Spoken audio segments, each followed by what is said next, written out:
From Troy Public Radio and Troy University in partnership with the Alabama World Affairs Council, this is Speaking Globally, and I'm Walter Givhan.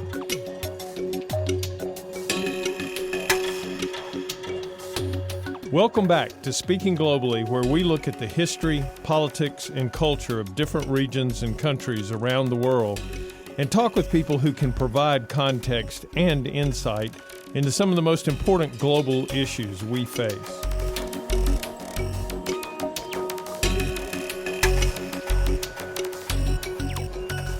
This month marks the one-year anniversary of Russia's invasion of Ukraine.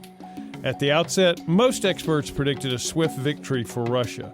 Yet, here we are, 1 year later, and Russia has yet to achieve any of its major objectives in the campaign. Ukraine has survived and even mounted a counteroffensive thanks to their own resolve and ingenuity, as well as a steady stream of assistance from Western and NATO allies. But the Voice of America recently asked, how long can that resolve hold in the face of another year of attrition warfare, indiscriminate destruction, and immense suffering? The West is now heavily invested in the Ukraine war. Its flagship battle tanks, crewed by Ukrainians, will soon go head-to-head with Russian armor on the steppes of Europe. This could go on for a very long time. The Russians recognize this, and we can tell from Putin's messaging to Russian society, he is preparing the country for a long war. One commentator with an in-depth understanding of the situation is best-selling author and foreign policy analyst Max Boot, with whom I had the pleasure of serving as a fellow at the Council on Foreign Relations.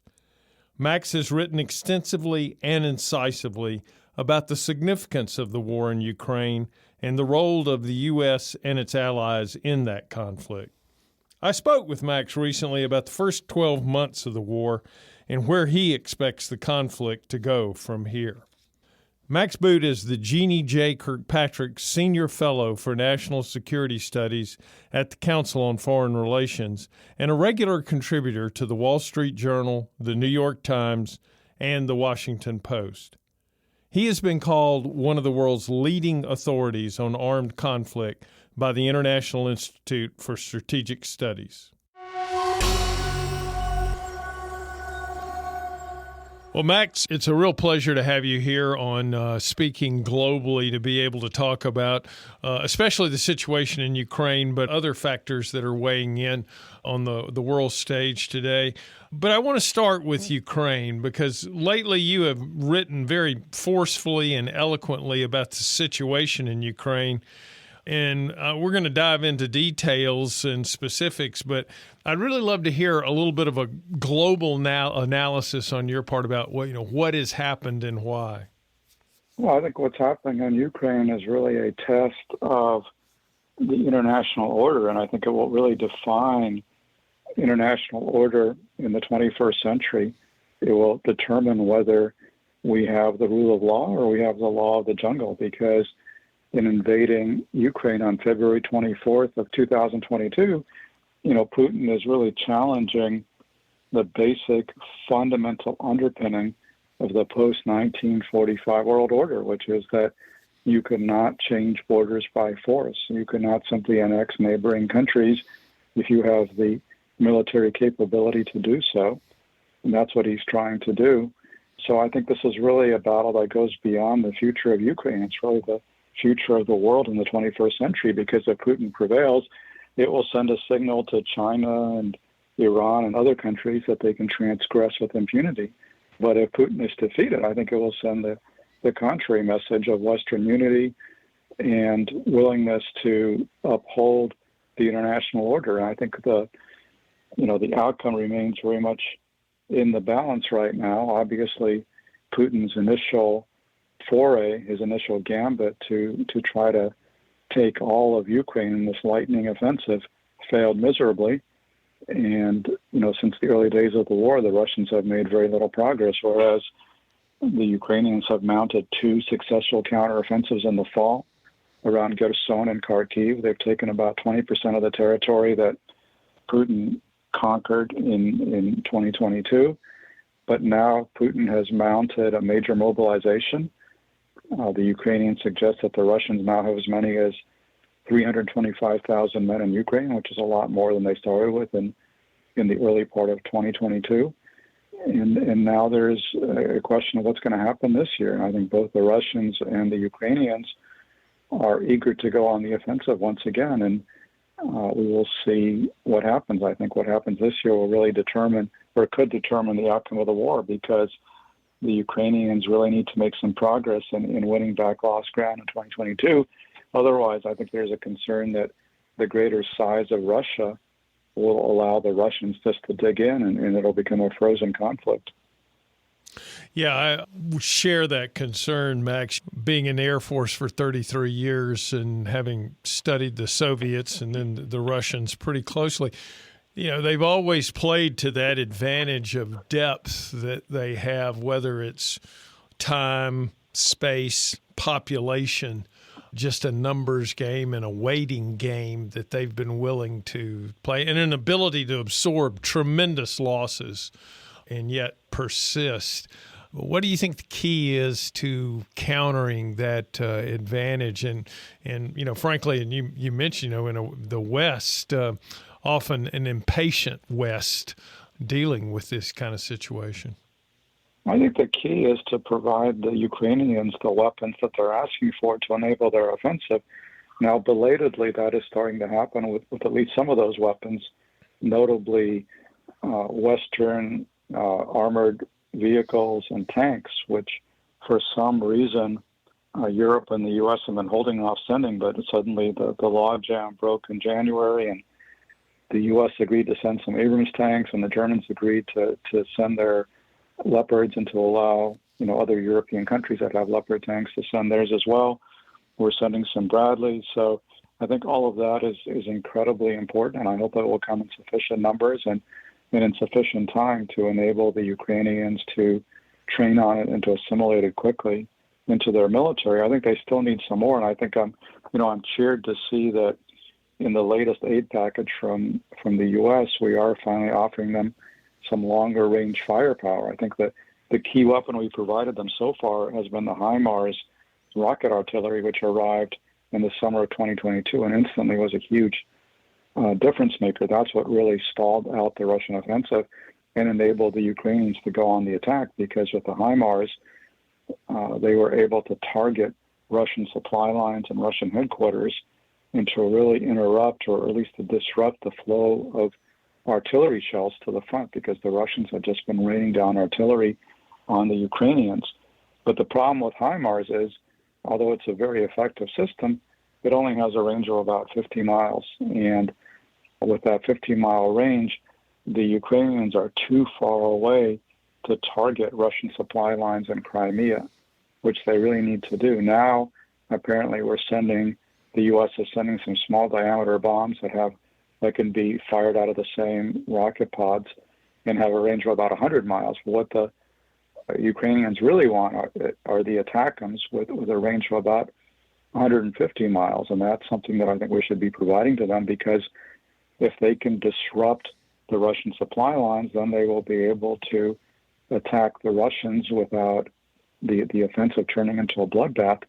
I think we also need to be providing them more in terms of air support. And again, we're making some progress there. We're providing them finally and belatedly with some modern Western air defense systems like the NASAMS and the Patriot system, which we had not provided before. And that's absolutely essential, because the Ukrainians have been relying largely on Soviet-era systems, but their ammunition stockpiles are running low. So we need to provide them with systems where there is an ample supply of Western ammunition.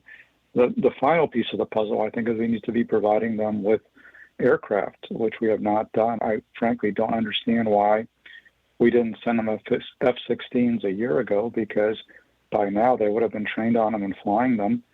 And I think those could be another important component of Ukrainian air defense as well as Ukrainian offensive operations. But, it's never too late. And I think we need to provide those aircraft. And of course, obviously, when you provide the aircraft, you also have to provide the spare parts. You have to train mechanics as well as pilots. So there's a lot that goes into it. But that should not be an excuse for inaction. It should be an argument for starting as soon as possible.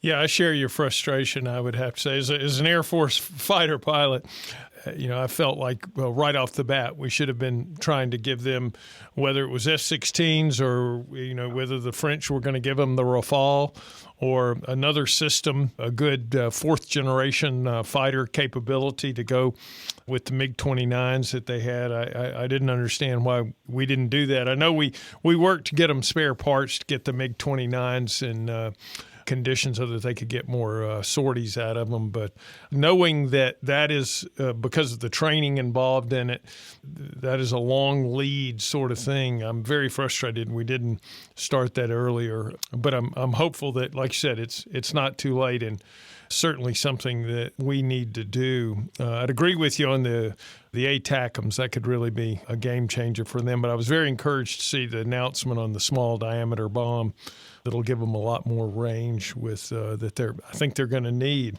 I mean, I share your frustration, and it's been very hard for me to get a straight answer from folks, at the administration and the Pentagon as to why they refuse this on the F-16s. I mean, one of the answers I've gotten back from pretty senior officials is, well, we don't want them to go and bomb Moscow, do we? That would start World War III. Well, I mean, they already have MiG-29s. If they wanted to bomb Moscow, they could, but they're not.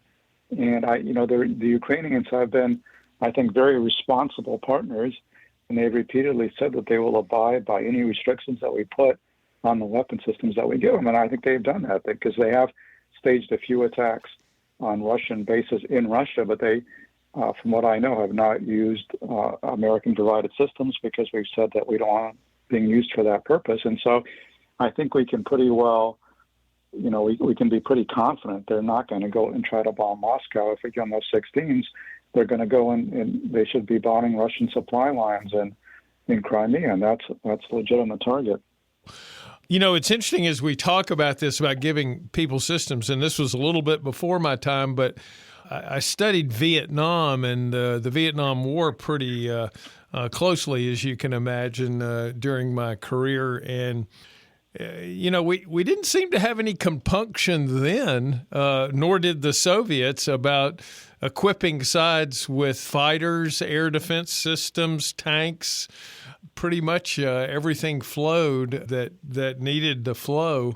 And World War III never happened there. So it's been interesting to compare those two experiences and kind of, again, I scratch my head at why we're dragging our feet, especially after the Ukrainians showed early on that they were not going to be run over. I mean, frankly, I was on the sidelines cheering, just saying, please bloody their nose, at least, make it hard for them. And then I was so encouraged when, they really acquitted themselves well on the battlefield and were able to defend Kyiv and to then mount a counteroffensive later on. Yeah, no, they've certainly far exceeded expectations. And you're right, there was that hesitancy to provide them much in the way of firepower early on because and this was a major intelligence failure. I mean, it was kind of there was an intelligence success and an intelligence failure. The intelligence success was, I think, the U.S. intelligence community very accurately predicted that the Russians would in fact invade when there was a lot of skepticism even in Ukraine that would happen. But I think the USIC fell down along with all the other analysts most of the other analysts anyway I'm familiar with, in expecting that the Russians would actually succeed with their invasion. And once it became clear that they were not succeeding, I think that's encouraged us to gradually ramp up the weaponry, but the ramp up is just happening, I think too slowly. And I think we need to, pick it up to give the Ukrainians the ability to take the initiative, and also to keep in mind that there's also a political timeline because, now, for example, Republicans are in control of the House, and, roughly half of Republicans are now opposed to military aid to Ukraine. So, that's not an issue for this year because last year Congress appropriated enough money to last for this year, but we need to keep in mind that there could be political impediments to providing a lot of aid in the future. So, we need to make the most of this opportunity right now. Oh, I agree, absolutely. And I was reading former Ambassador Michael McFaul's comments in Foreign Affairs. Like us, he seems to be very scared that an incremental approach to this that just sort of goes too slowly will only play into the Russians' hands, and that he actually says the most important step the U.S. and NATO can do right now is provide Ukraine with the weapons that it needs so that it can go on the offensive. You've been talking to leaders. You alluded to it earlier, but you were just in Europe, weren't you, talking with some of our leaders? What were your impressions of their comments? Well, I traveled to Ramstein Air Base with Defense Secretary Lloyd Austin, a couple of weeks ago for the monthly meeting of the Ukraine Defense Contact Group, which is the coalition of more than 50 nations that are united in supporting Ukraine. And it's very impressive to see.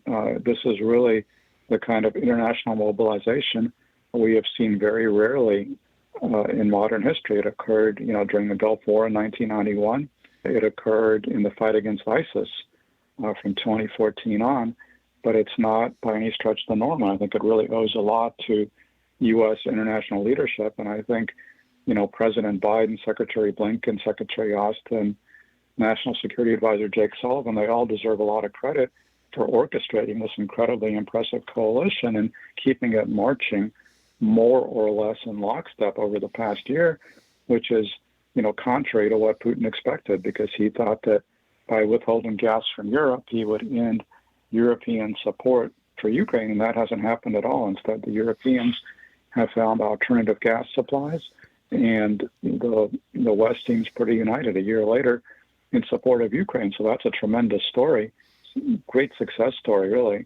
Now, when I happened to be at Ramstein with Secretary Austin and everybody else, that was actually one of the few points of real contention, because the U.S. and Germany were, at loggerheads over whether the Germans would provide these Leopard 2 tanks.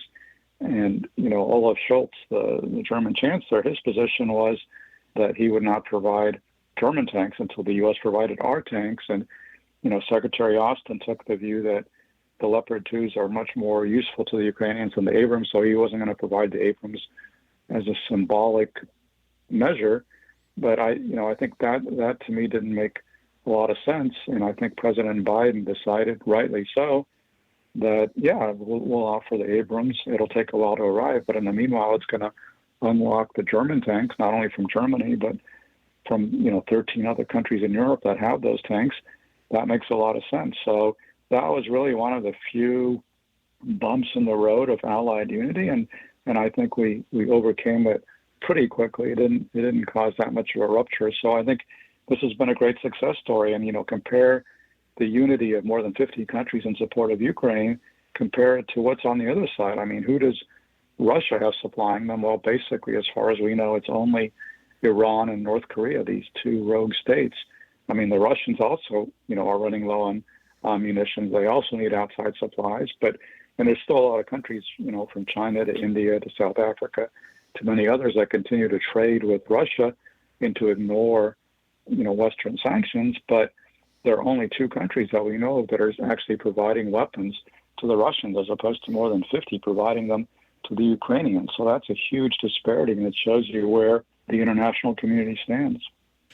It's encouraging to see things come together like that, and certainly we have to tip our hat to the U.S. leadership that has resulted, been significant. But I've been very impressed with our European allies and their willingness to stand up, and also to particularly, and perhaps no surprise, the Eastern European countries who've experienced, of course, in Soviet times, what the Russian kind of aggression that was brought to their countries, and appreciate the importance, significance of the moment here.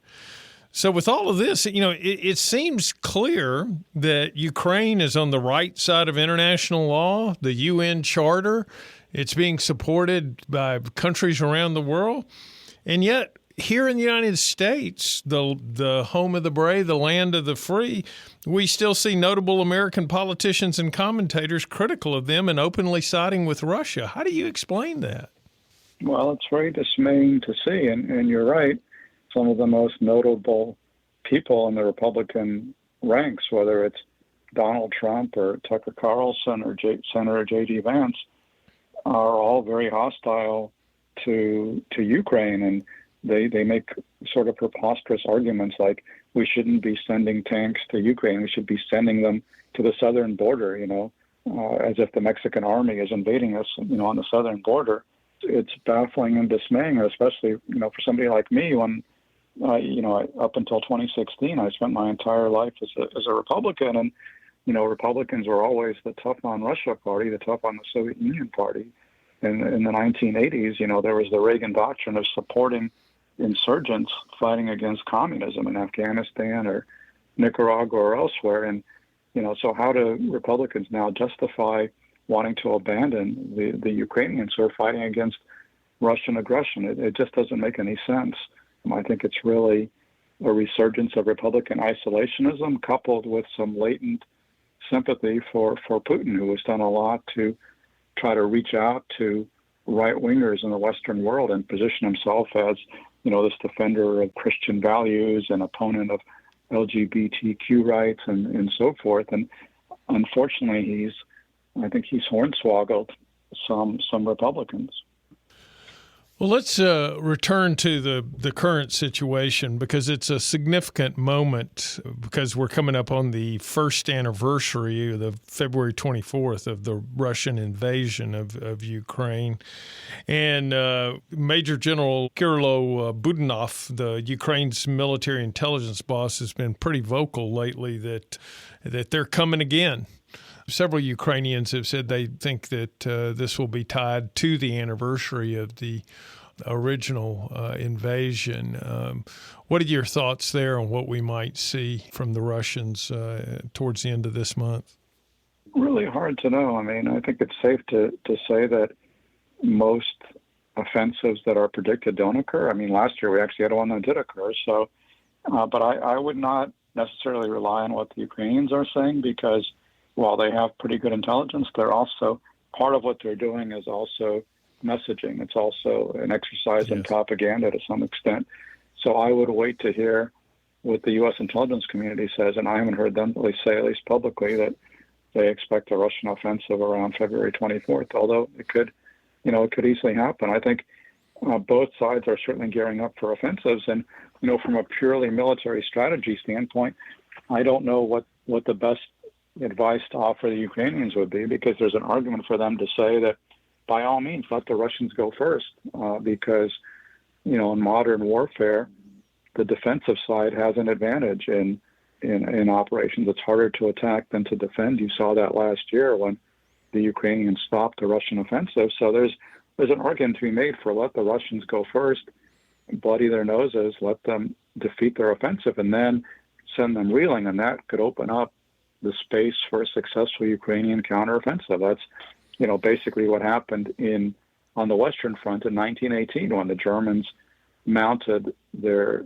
final offensive, and then it collapsed, and the Britain, France, and the U.S., their forces counterattacked, and Germany in turn collapsed. I mean, I don't expect Russia's going to collapse, but it's possible that a failed Russian offensive could open up the way for a very successful Ukrainian counteroffensive. But again, that's all just speculation. I mean, both sides obviously have a massive incentive to cloak what they're doing and not advertise it in advance. Intelligence estimates of Russian losses say that they may run as high, killed and wounded, up to 200,000. Certainly tremendous losses they've taken. And yet at the same time, there are also intelligence estimates that they've pumped more troops into the areas, the forward areas in Ukraine. They really haven't acquitted themselves, their ground forces, in a way that it seems like numbers of prisoners can make a difference. I don't know. The only thing I can think of is that you still have to expend a certain amount of blood and treasure to fight against the masses, and I guess there's some sense that this is weakening of the Ukrainians just by putting these sort of troops forward. But it doesn't strike me as Moscow really having many advantages to press in an offensive. No, I think their big advantages are basically two. One is they have a lot of people, and two, they don't care about losing their people. The Ukrainians, they're part of a democracy, so they're sensitive to casualties, whereas Putin runs a dictatorship. and doesn't seem to care how many Russian troops get slaughtered. And in fact, as you pointed out, a number of them, operating for the Wagner company are actually convicts, and so they're basically viewed as expendable. But they also have major disadvantages, which is that I haven't seen any indication that the Russians are really learning from experience or improving their operational or tactical ability. They seem like they're still doing pretty much what they've always done, which is staging these massive artillery barrages and then these kinds of human wave attacks. I mean, there's very little ingenuity or initiative in what they're doing, and I think the Ukrainians have shown that they are a much more capable force in the way that they've been trained since 2014. They're starting to overcome their Soviet mindset. They're pushing responsibility down to lower levels, to junior officers and NCOs. They're really showing initiative and creativity in the way that they operate, whereas the Russians are still very much top-down dependent. And I think there's, a sense that Putin personally interferes in a lot of the Russian operational decision-making, which is not going to help because there are some somewhat competent officers in the Russian military, but it's hard for them to really do much because their decisions are often overridden for political reasons. And so, you have this competition going on between the Wagner company and these Russian mercenaries and the Ministry of Defense. So there's a lot of politicking and a lot of reasons why Russian decisions are being made that have nothing to do with the military merits.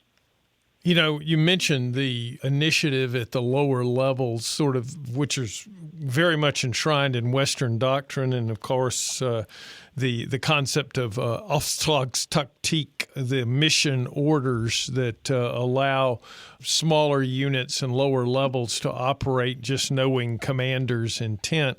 And I have to say that one of the things that was the most encouraging things to watch for my part was to see as this unfolded in the early stages that 8 years that we'd had when we were actually having a chance to influence the Ukrainians with doctrine and training, that a lot of that did seem to take hold and was seemed to be one of the major factors responsible for their success on the battlefield.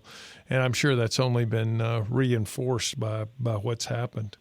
Yeah, no, I think that's absolutely right. But I would point out a few other factors as well. I think that is true. I think the Ukrainians have really benefited from Western training and support. But let's remember that the United States also provided a ton of training and support and weapons in Afghanistan and Iraq. And in both cases, you had those armies collapse pretty quickly. In the case of Iraq, in the face of the ISIS offensive, in 2014, and in the case of Afghanistan, in the face of the Taliban offensive in 2021. And I think a lot of the difference, I think there's two major differences between those countries and Ukraine. One is there's a higher level of human capital in Ukraine, that basically Ukrainians are more educated, and so they're able to master very technical systems very quickly. And in fact, they've shown this tremendous ability to kind of MacGyver things, to improvise, to put together systems from different countries and to, load on their own software and do all sorts of stuff to make it adapt it for their own environment in very impressive ways. And it's also allowed them to learn very quickly from what they're being taught by Western trainers. But the other element of it, which I think is even more important, is the fact that the Ukrainian government has political legitimacy.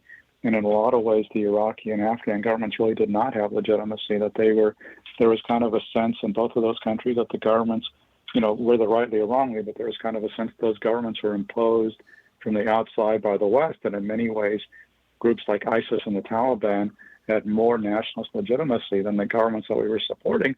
And that is obviously not the case in Ukraine, because this is a homegrown government, and Putin had thought that there would be sympathy for the Russian position. He thought that a lot of Ukrainians would be happy to be taken over by Russia. And of course, Ukraine was part of the Soviet Union prior to 1991, but that hasn't been the case at all. In fact, even Russian-speaking or ethnically Russian Ukrainians have rallied overwhelmingly 90+% to the Ukrainian state. And, President Zelensky is a democratically elected leader. And of course, there were many doubts about him to begin with, but he's really shown himself to be a tremendous wartime leader who has overwhelming popular support in a way that leaders like, Ashraf Ghani or Nouri al-Maliki, they never had that kind of support. So I think that really makes a vast difference that, we can provide our weapons and training, but it really matters who's receiving them and how committed they are to the war. And the Ukrainians are really, really committed. They're willing to die to defend their country. Let's think beyond the near term. Do you think that Ukraine can become part of the European Union? I think there is the possibility for Ukraine to become part of the EU, although not anytime in the near future. I think the possibility of Ukraine becoming part of NATO is an even more distant dream, because I think really to enable Ukrainian membership in NATO for sure, and probably the EU as well, they would really have to resolve this war and to create some kind of internationally recognized borders with Russia, which would, of course, require a substantial Russian retreat from their current positions, because I don't think that the other European countries want to be in a position where they're going to be dragged into war with Russia, which is what would happen if you were to admit Ukraine right now into NATO. And I think they're concerned even about membership in the EU, which doesn't carry the same defense obligations, but it still has symbolic meaning. And also there's a lot of other issues with the fact that, the Ukrainian economy is very poor. It's been devastated by this conflict. There have been longstanding issues with corruption.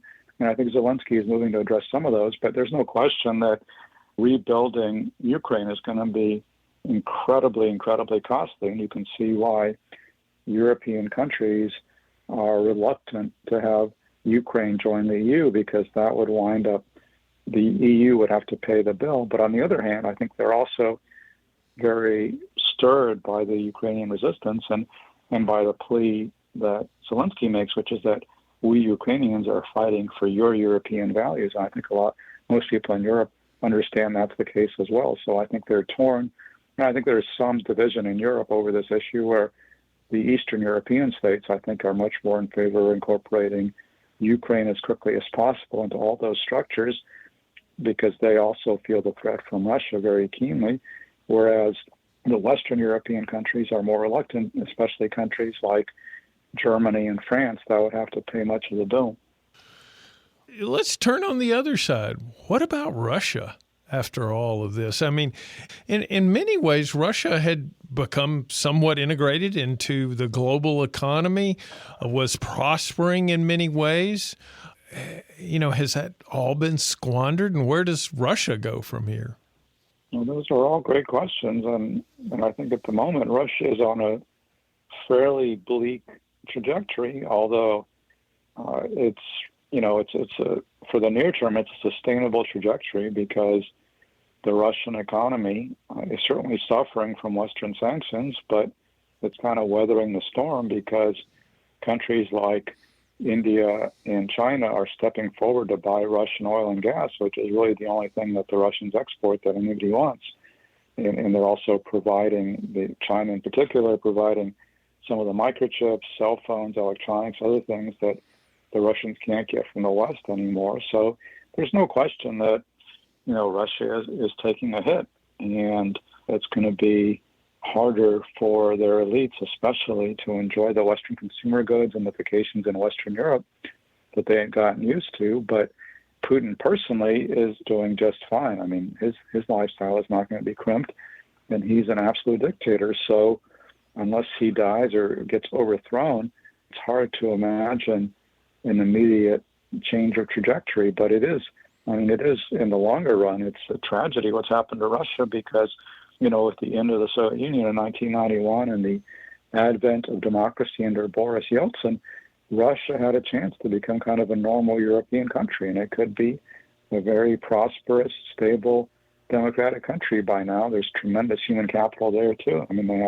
there's a lot of educated people in Russia, and they have tremendous resources, so they could be doing very well. And unfortunately, they've become this kind of dictatorial basket case with a huge gap between a small sliver of haves and the vast majority of have-nots with terrible poverty. And one of the things you hear, for example, is how amazed that a lot of the Russian soldiers are by the kind of quality of life they find in Ukrainian towns that they've invaded, that the Ukrainians have all sorts of luxuries like indoor plumbing that a lot of these Russian soldiers are not used to because they're from the poorest regions of Russia. And Ukraine itself, as I mentioned, is a pretty poor country by Western European standards, but it's doing a lot better than most of Russia has done, even though Ukraine does not have that same kind of energy resources that Russia has. So it's really a tragedy the way that Putin and his small band of cronies and oligarchs have looted the country. And they're really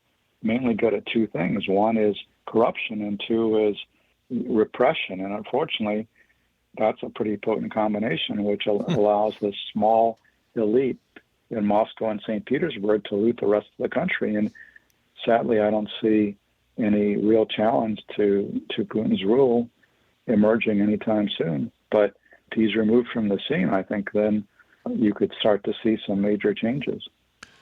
Max, as always, it's been a pleasure hearing your insights and perspective. Thank you for joining us on Speaking Globally. It's a pleasure to be on with you, Waldo. Wishing you and the program all the best. My guest today has been columnist, author, and foreign policy analyst Max Boot. He is the Jeane J. Kirkpatrick Senior Fellow for National Security Studies at the Council on Foreign Relations and a columnist for the Washington Post.